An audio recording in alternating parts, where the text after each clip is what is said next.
You ever done that, guys? Or the drafts, and everybody gets intimidated by what they see because they can't figure it all out. Just remember one thing: those guys can't figure it out either. That's why they have little symbols on the bottom. You know. Now, and don't get all messed up when they show you this, because all they're telling you is that these are the veins of the house.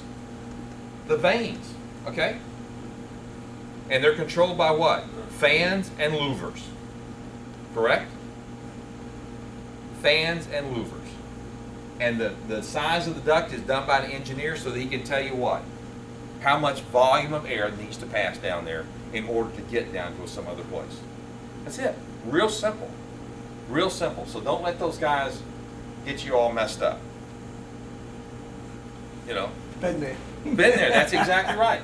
People see that and they just go, read them. that's right. People see that and they go, oh my gosh, what am I going to do? What am I going to do? I don't understand this. Well, wait a minute.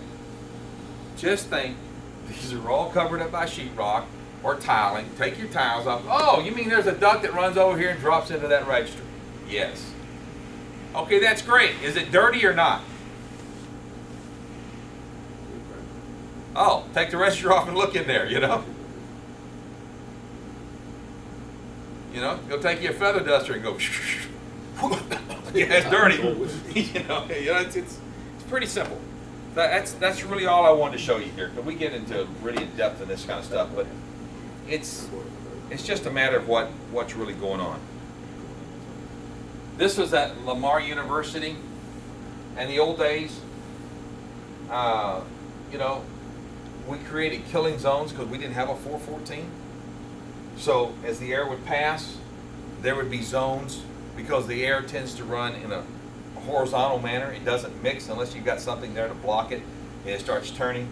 So we created the killing zones. Today we don't really have to do that with the CIMR technologies, and so they work very well. I mean, these are all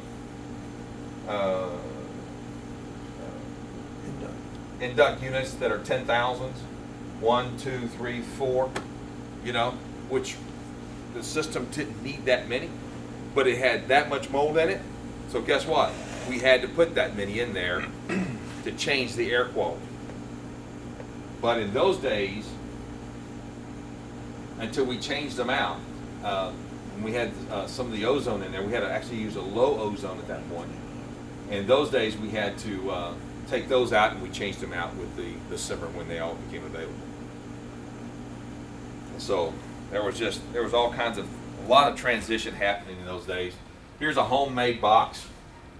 You see, we put a ductwork in, had an inline fan, homemade boxes.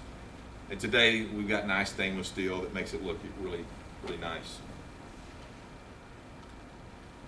Okay, here's a condos at trading places down in